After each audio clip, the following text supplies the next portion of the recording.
안녕하십니까? 재활닥터 민원장입니다. 이번 시간에는 어쩔 수 없이 뇌졸중이라는 병에 마주했을 때 이것을 어떻게 극복해야 되는지, 그것에 필요한 마음가짐 키워드 7가지에 대해서 말씀드리고자 합니다. 뇌졸중은 우리나라 사망 원인 중에 두 번째로 많은 원인을 차지합니다. 연간 10만 명당 뇌졸중으로 인한 사망자는 75명을 넘을 정도로 많은 비율을 차지하고 있고, 예전에는 주로 노인성 질환이라고 생각되었는데 최근에는 30대, 40대에서도 뇌졸중이 흔히 발생해서 최근에는 저보다 더 어린 환자분들이 와서 제가 놀라는 경우가 간혹 있습니다. 그런 이유는 잘 생각해 보면 식생활의 변화와 운동 부족으로 인한 만성 성인병, 비만, 고혈압, 당뇨, 고지혈증과 같은 대사증후군의 발생률의 상승, 때로는 혈관 기형 등으로 인해서 발생률이 높아지는 것으로 보입니다. 이처럼 다양한 환자군이 발생하는데 우리에겐 아직은 유명인조차도 피해갈 수 없는 엄청난 후유증을 남기는 질병입니다. 대한뇌졸중학회 홈페이지를 보면 뇌졸중을 이긴 사람들이라는 수기가 올라와져 있습니다. 그 수기를 쓰신 분들을 보면 모 의과대학 총장님, 그분도 의사셨거든요. 유명 가수 방시리님, 탤런트 김일환님, 야구감독 김인식 감독님 등등 할 것 없이 우리가 아시는 유명한 분들도 이 병에 또 불행하게도 맞이하게 되셔서 극복하시고 또 아직도 노력 중이신 분들이 계십니다. 이처럼 누구나 할 것 없이 건강관리가 안 되면 겪을 수 있는 무서운 질병입니다. 이렇게 누구나 찾아올 수 있는 뇌졸중이 발생했을 때 회복을 위한 재활치료가 필요하고 어느 정도 기간이 필요하므로 이를 대비하는 단단한 마음가짐이 필요하겠습니다. 그래서 여기에 필요한 7가지 키워드 말씀드리겠습니다. 첫 번째는 변화입니다. 뇌졸중은 일종의 습관병입니다.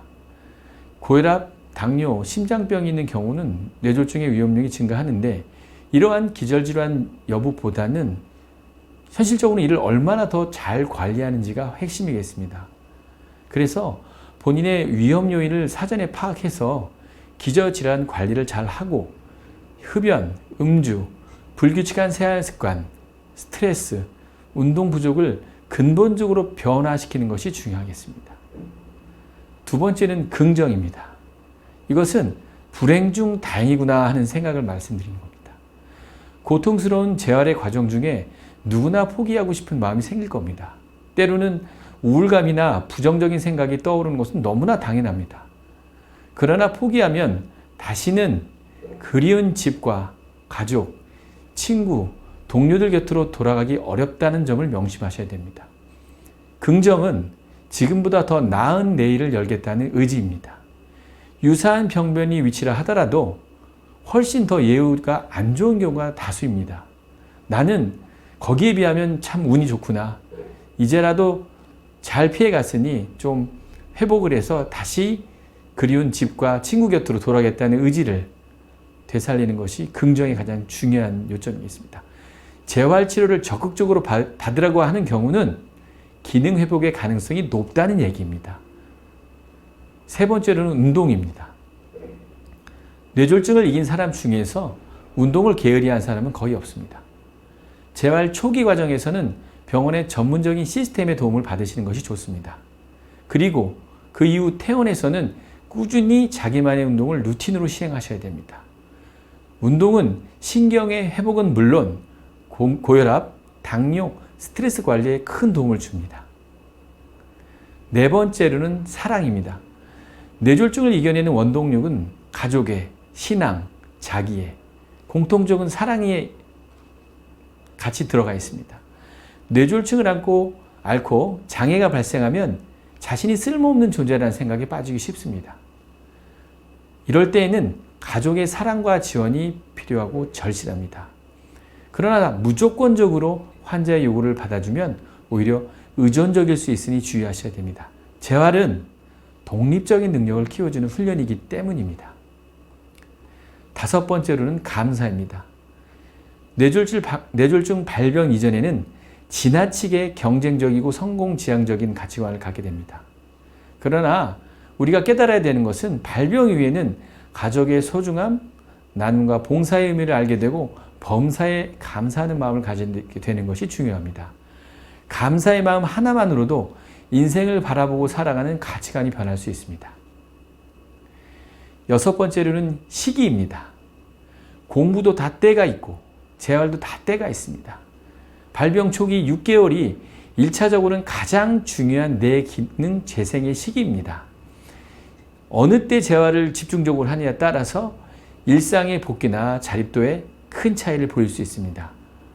만성기 환자의 경우에도 합병증의 예방과 관리의 목적으로 꾸준히 재활을 해야 되지만 초기 6개월에 좀 더 집중하는 것이 전체적인 호전에 굉장히 중요한 부분을 차지하게 되었습니다. 만성기 환자의 경우도 잔존 기능 유지와 욕창, 폐렴, 관절 구축, 우울증 등의 합병증을 예방하고 삶의 질을 유지하기 위해서 꾸준히 하는 이런 목적이 있겠습니다. 그래서 초기와 후기에 각각의 때에 맞는 목적으로 재활치료를 해야 됩니다. 7번째로 마지막으로 말씀드릴 것은 소통입니다. 재활의 최종 목적은 삶의 질을 유지하는 것이고 그 과정은 사회적 소통, 소셜 인터랙션을 유지하는 것입니다. 소통에 있어서는 언어적 대화 능력뿐만 아니라 환자 스스로 적극적으로 대화하려는 의지와 노력이 필요합니다. 실어증 환자를 하여도 언어 외에 필기, 수화, SNS 등 다양한 사회적 소통 능력의 회복이 가정과 사회 복귀에 중요합니다.